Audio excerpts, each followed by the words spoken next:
오늘 함께 보실 말씀 사사기 3장입니다. 사사기 3장 15절 말씀입니다. 구약 364페이지에 있습니다. 사사기 3장 15절 말씀입니다. 구약 364페이지에 있습니다. 다 같이 봉독하겠습니다.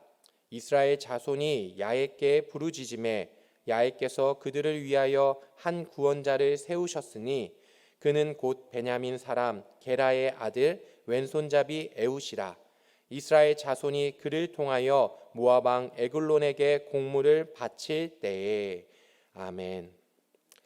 할렐루야, 반갑습니다. 저는 홍선준 목사입니다. 네. 하나님은 우리를 사랑하십니다. 믿으시죠? 네. 우리를 사랑하시고 항상 우리와 함께 하십니다. 우리가 아무리 하나님 앞에 옳지 못한 행동을 할지라도 하나님은 우리를 사랑하시고 우리에게 기회를 주셔서 회개하고 다시 주님께로 돌아올 수 있게 해주십니다. 그리고 아무리 우리가 능력이 없을지라도 부족함이 많을지라도 주님께서 우리에게 능력을 주시고 우리와 항상 함께하기 때문에 우리가 이 땅에서도 승리하며 살아갈 수 있는 것입니다. 그렇죠? 네, 믿으시죠? 네, 좋습니다. 오늘 말씀도 그와 같은 내용들인데요. 우선 사사기입니다. 사사들 이야기예요. 첫 번째 사사는 온니엘이라는 사람인데 제가 한번 3장 7절 말씀을 읽어보겠습니다. 이스라엘 자손이 야훼의 목전에 악을 행하여. 이게 중요해요. 하나님께서 약속하신 가나안 땅에 이스라엘 백성들이 들어왔어요. 그렇죠? 그래서 들어와서 하나님이 주신 그 광야 생활이 마치고 이제 젖과 꿀이 흐르는 땅에 들어왔어요. 그러면 하나님한테 더 잘 섬기고 잘 경외해야 하는데 이 사람들이 좀 먹고 살기 좀 좋으니까 어떻게 하냐면 이스라엘 자손이 야훼의 목전에 악을 행하여. 악을 행합니다. 어떤 악을 행하냐면 자기들의 하나님 야훼를 잊어버리고 출애굽시켜 주시고 광야에서 지켜주신 그 하나님의 은혜는 잊어버리고 바알들과 아세라들을 섬긴지라. 항상 목축을 하고 광야를 돌아다니면서 생활했던 사람들인데 이제 가나안 땅에 정착을 하니까 어떻게 해야 돼요? 농사를 지어야 합니다. 농사를 짓는데 이게 안 해보던 걸 하니까 이게 잘 될까요? 잘 안 되죠. 그러니까 어떻게 될까요? 그 땅에 원래 있었던 그 땅 사람들이 원래 믿었던 바알과 아세라 신을 경외하게 되는 거죠. 섬기게 되는 거죠. 그러니까 하나님께서 어떻게 돼요? 화가 나시는 거죠. 이 사사기에 루틴이 있어요. 처음에 뭐냐면 이스라엘 백성들의 죄악, 하나님 앞에 죄를 짓습니다. 그리고 나서 어떻게 되냐면 하나님께서 심판을 하십니다. 어떻게 심판하시냐면 8절에 야훼께서 이스라엘에게 진노하사 그들을 메소보다미아 왕 구산 리사다임의 손에 파셨으므로 이스라엘 자손이 구산 리사다임을 8년 동안 섬겼더니 하나님이 진노하셔서 심판을 하시는데 징계를 하시는데 어떻게 하냐면 구산왕 리사다임에게 넘깁니다. 그래서 그들이 구산왕 리사다임을 8년 동안 섬기게 되는 거죠. 그리고 나서 세 번째로 하나님이 어떻게 하시냐면 이스라엘을 어떻게 하냐면 회개를 합니다. 처음에는 죄를 짓고 그리고 하나님이 심판하시고 그 다음에 이스라엘이 회개를 합니다. 9절에 이스라엘 자손이 야훼께 부르짖음에 이렇게 되어 있어요. 회개하니까 그럼 하나님께서 어떻게 하시냐면 바로 야훼께서 이스라엘 자손을 위하여 한 구원자를 세워 그들을 구원하게 하시니 그는 곧 갈렙의 아우 그나스의 아들 온니엘이라. 사사를 세워서 이스라엘 백성을 구원하십니다. 이런 것들이 계속 이 패턴들이 반복이 돼요. 이스라엘이 죄짓고 그 다음에 하나님이 심판하시고 하나님 심판하니까 너무나 힘드니까 이스라엘이 회개하고 회개하면 하나님께서 또 그들을 또 용서하시고 구원하시고 그래서 그들을 축복하니까 그들이 또 먹고 살기 좋으니까 어떻게 해요? 또 죄짓고 계속 그것들이 반복이 됩니다. 오늘 12절 말씀을 보겠습니다. 오늘 제가 중점으로 볼 사람은 사사 에훗이에요. 두 번째 사사 에훗인데 12절 말씀을 보면 이스라엘 자손이 또 야훼의 목전에서 악을 행하니라. 또 하나님 앞에서 악을 저지릅니다. 8년 동안 14년 동안 평온한 생활을 하게 돼요. 그래서 그 온니엘을 통해서 회개하니까 온니엘을 통해서 하나님께서 구원해 주시고 14년 동안 평온한 삶을 허락해 주시니까 이 사람들이 또 먹고 살만하니까 또 하나님 앞에서 죄를 저지릅니다. 그래서 이스라엘 자손이 또 야훼의 목전에 악을 행하리라. 하나님이 주신 은혜들은 다 까먹어요. 마치 우리의 삶과 똑같습니다. 하나님께 우리가 힘들 때는 하나님한테 기도합니다. 열심히 기도하는데 하나님이 해결해 주시면 그 은혜 까먹고 또 자기 마음대로 살듯이 똑같이 이스라엘도 또 하나님 목전에서 악을 행합니다. 그러니까 어떻게 하시냐? 하나님이 심판을 하시죠. 이스라엘 자손이 야훼 목전에 악을 행함으로 야훼께서 모압 왕 에글론을 강성하게 하사 그들을 대적하게 하심에 심판을 하십니다. 모압 왕 에글론을 통하여서 어떻게 하시냐면 14절에 이에 이스라엘 자손이 모압 왕 에글론을 18해 동안 섬기니라. 18년 동안 섬깁니다. 이 모압 왕이 누구냐? 모압이 누구냐? 아브라함의 조카 롯의 자녀들 후손이에요. 그런데 이 모압이 어떤 사람들이 모압이 어떤 이 민족이냐면 이스라엘이 광야 생활할 때 모압 왕 발락이 민수기 22장의 발락이 이스라엘 자손을 보고 구슬을 보고 놀란 거예요. 겁을 먹습니다. 아이고 무서워라. 그래서 어떻게 합니까? 발람을 불러서 야 저들을 좀 저주 좀 해줘 라고 부르죠. 그렇게 이스라엘을 무서워하던 사람들이에요. 그런데 어떻게 해요? 하나님께서 에글론 모압을 강성하게 만듭니다. 이스라엘을 무서워서 겁먹었던 그 모압이 하나님께서 더 강하게 만들어 주셔서 어떻게 해요? 18년 동안 이스라엘을 괴롭힙니다. 이걸 봐서 우리가 알 수 있는 건 뭐예요? 와, 하나님 냉정하시네. 하나님 무서운 분이네. 그렇게 생각할 수 있죠. 그냥 마음에 안 들면 요새 말로 손절해버리시네. 그냥 무서운 사람이야. 무서운 신이네. 그렇게 생각할 수도 있는데 그렇지 않죠. 하나님은 항상 우리에게 기회를 주세요. 항상 피할 수 있는 방법을 하나 주세요. 그게 뭐죠? 회개하는 겁니다. 회개할 수 있는 기회를 주세요. 우리가 아담이 하나님께서 에덴 동산을 만들어 주시고 얼마나 행복하게 잘 살아요. 그런데 범죄를 하잖아요. 죄를 짓잖아요. 그래서 어떻게 됩니까? 저주받고 에덴 동산에서 쫓겨나잖아요. 그래도 하나님은 무서운 하나님이 아니라 사랑의 하나님이시니까 어떻게 합니까? 결국 예수 그리스도를 이 땅에 보내주시고 우리를 구원해 주시잖아요. 그렇게 하나님께서는 항상 살아남을 수 있는 하나님과의 단절된 관계를 회복시킬 수 있는 방법을 항상 남겨주십니다. 어떻게 하시냐면 회개할 수 있는 기회를 주세요. 18년 동안 고생하는 이스라엘들이 어떻게 하냐면 15절에 이스라엘 자손이 야훼께 부르짖음에 하나님께 회개합니다. 회개했더니 하나님께서 어떻게 하시죠? 구원해 주세요. 어떻게 구원하시냐면 15절 읽어보겠습니다. 이스라엘 자손이 야훼께 부르짖음에 야훼께서 그들을 위하여 한 구원자를 세우셨으니 구원자를 세우셨어요. 그가 누구냐면 그는 곧 베냐민 사람 게라의 아들 왼손잡이 에훗이라. 왼손잡이 에훗이래요.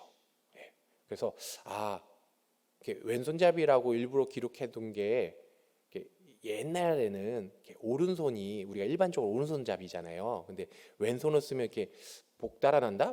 그래가지고 왼손잡이도 오른손 쓰게 하고 막 그랬었잖아요. 그렇죠. 혹시 그것 때문에 그런 것인가? 라고 생각을 했는데 그것이 아니라 이게 원어로 보면 뭐라고 써 있냐면 이시, 이테르, 야드, 예미로라고 써 있어요. 저도 히브리어 잘 모르지만 그렇게 써 있어요. 근데 뭐라고 되어 있냐면 이씨, 사람이에요. 남자 사람을 의미합니다. 이테르, 다친, 그러니까 제한이 있는, 제한받는 그런 의미고요. 야드는 손을 말하는 거고, 예미노는 그의 오른쪽. 그러니까 다시 이렇게 해석하자면 그냥 단순히 왼손잡이가 아니라 그의 오른손이 다친, 그의 오른손이 제한된 사람, 남자 사람. 그러니까 오른손을 쓸 수 없는 장애가 있어서 왼손을 쓰는 사람을 의미하는 거예요. 그러니까 우리가 이렇게 오른손보다 왼손을 쓰는 게 편해서 왼손을 쓰는 왼손잡이가 아니라 오른손을 쓸 수 없는 장애가 있어서 어쩔 수 없어서 왼손을 쓰는 사람이에요. 더 웃긴 건 뭐냐면 이 사람이 어느 지파예요? 베냐민 지파예요. 베냐민 지파는 무슨 말이냐면 오른손 아들, 오른팔 아들. 네. 그러니까 얼마나 이 사람이 놀림 받았겠어요. 어유, 야, 오른손의 아들이라며 니네는. 근데 야, 저 손 망가졌네, 못 쓰네. 어이구, 왼손밖에 못 쓰네. 얼마나 놀림 받았겠어요. 또 한쪽이 장애가 있으니까 사람들이 얼마나 우습게 여기겠습니까? 얼마나 웃으면 이 모압왕 에글론을 에훗이 칼로 죽이거든요. 칼을 오른쪽 다리 허벅지에다가 이렇게 숨기고 들어가요. 이 사람이 이제 공물을 바치던 사람인데, 그 에글론에게 그 공물을 바치던 사람인데, 오른쪽 다리에다가 이렇게 칼을 숨기고 이렇게 들어가서 직접 왕하고 대면을 하는데, 아련을 하는데, 그 옆에 있던 신하들도 이 사람이 오른손 못 쓰는 장애가 있으니까 뭐 그냥 통과시켜줘요. 우리 원래 이렇게 왕 만나면 어떻게 합니까? 이렇게 막 수색을 하잖아요. 그렇죠? 이렇게 만져보고 물건 없나, 총 있나, 칼 없나, 위험한 물건 없나 막 검색을 하잖아요. 그런 것도 제대로 안 해요. 이 사람 그냥 제가 뭘 하겠어. 그냥 별 볼 일 없는 애가 뭘 하겠어. 왼손밖에 못 쓰는 애가 뭘 하겠어. 그런 생각을 하고 그냥 통과시켜 줍니다. 그랬더니 어떻게 돼요? 왼손으로 칼을 뽑아서 에글론 왕을 죽입니다. 그리고 어떻게 해요? 모압 군대를 쳐서 승리하게 되죠. 우리가 이 땅에서 살아갈 때 우리가 능력 있다, 나는 잘났다, 나는 힘 있다, 대단하다, 그렇게 생각하고 살아가는 사람은 많지가 않아요. 또 우리가 교회에서 봉사할 때, 직분을 받을 때 나 정도면 이 정도 해야지, 내가 안 하면 누가 하겠어, 그렇게 생각하시고 일하시고 봉사하시는 분이 어디 있습니까? 항상 우리는 우리 스스로가 부족함을 잘 알아요. 연약함을 잘 압니다. 그러나 하나님 앞에서 그게 중요한 것이 아니에요. 하나님 앞에서 중요한 것은 무엇이냐면 내가 능력 있고 힘 있고 잘났고가 중요한 것이 아니라 하나님이 함께하는 사람이 중요한 거예요. 나는 능력 없어요. 우리는 하나님 앞에서 하나님 보시기에 다 능력 없고 힘 없고 별 볼 일 없는 피조물일 뿐입니다. 그러나 하나님이 우리와 함께 하시면 우리가 그 모든 것을 할 수 있는 것이죠. 항상 제 앞에서 죄의 앞에서 쓰러지고 좌절하는 우리들이지만 주님이 우리를 불쌍히 여기시고 우리에게 기회를 주셔서 우리와 함께 해주셔서 그 모든 것을 이기면서 나갈 수 있는 것이죠. 그래서 우리가 날마다 무엇을 해야 되냐? 주님을 의지하고 주님의 능력을 구하는 삶이 되어야 합니다. 우리의 자녀들도 마찬가지예요. 우리의 자녀들 잘 되면 정말 좋겠죠. 공부 열심히 해서 좋은 성적 받아서 좋은 대학 가고 좋은 직장 들어가고 많은 사람들이 인정하고 존경하는 그런 직장에 들어가서 그런 사람 되면 얼마나 좋겠습니까? 그러나 하나님의 보시기에는 그것이 최고가 아니에요. 하나님께서 가장 중요하게 생각하시는 건 무엇이냐? 하나님과 함께하는 사람, 함께하는 자녀, 믿음의 자녀, 믿음의 사람이 중요한 겁니다. 이 땅은 하나님께서 운영하세요. 하나님이 이스라엘 백성을 선택하셨죠. 하나님, 이스라엘의 하나님이시기도 하지만 이 세상을 만드신 하나님이세요. 이스라엘이 잘못하면 어떻게 하죠? 오늘도 모압 왕을 통하여서 이스라엘이 아닌 다른 민족을 이렇게 만지셔서 이스라엘을 힘들게 아프게 공격했던 것처럼, 심판하셨던 것처럼 하나님은 이 우주를 다 다스리세요.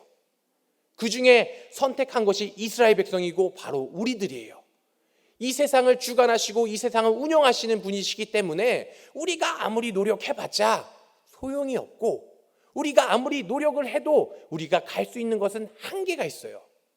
그러나 우리가 하나님을 의지하고 하나님과 동행한다면, 아무리 우리가 장애가 있고 보잘것없는 기대감 없는 그런 족속일지라도, 베냐민 지파 오른손의 아들, 그러나 내가 오른손 장애가 있어서 왼손밖에 쓸 수 없는 사람일지라도 주님께서 나를 사용하시고 나를 다스려서 귀하게 이 세상에서, 이 땅에서 쓰임받을 수 있는 것입니다. 이 시간 우리 함께하는 우리 성도님들, 내 나이가 어떠하든지 간에, 내 건강이 어떠하든지 간에, 내가 경제적으로 어떠하든지 간에 하나님께서 여러분과 함께 하시면 모든 것을 하실 수 있습니다. 또 우리의 자녀들도 역시 하나님과 함께 한다면, 이 아이가 비록 공부는 잘 못해도, 이 아이가 비록 기술은 없어도, 능력은 없어도 하나님께서 크게 사용하실 줄 믿으시길 바랍니다. 기도하시겠습니다. 사랑과 은혜가 충만하신 하나님 아버지, 감사합니다. 이 시간 주님 앞에 나와 함께 예배하게 하시고 또 하나님의 말씀을 대하게 하여 주심을 감사합니다. 하나님, 우리는 부족하고 연약합니다. 하나님, 인정합니다. 날마다 주님의 능력을 구합니다. 하나님, 이 세상을 섬기는 우리들 되지 않게 하시고 하나님을 잘 섬기고 주님을 경외하는 우리들 되게 하여 주셔서 날마다 주님과 동행하며 주님의 능력으로 이 땅을 살아가며 하나님께서 맡겨진 모든 일들을 기쁨과 감사함으로 감당할 수 있는 우리들 되게 하여 주시옵소서. 우리의 능력 없음을 불쌍히 여겨주시고 우리에게 하나님의 능력을 허락하여 주시옵소서. 또 귀한 우리의 자녀들도 주님께서 축복하여 주셔서 하나님, 세상의 방법과 세상의 길로 나가는 것이 아니라 주님의 말씀 안에서, 믿음 안에서 주님과 동행하는 귀한 믿음의 자녀들 되게 하여 주셔서 이 세상에서도 크게 쓰임받는 귀한 자녀들 되게 하여 주시옵소서. 주님 감사합니다. 예수님 이름으로 기도드립니다. 아멘.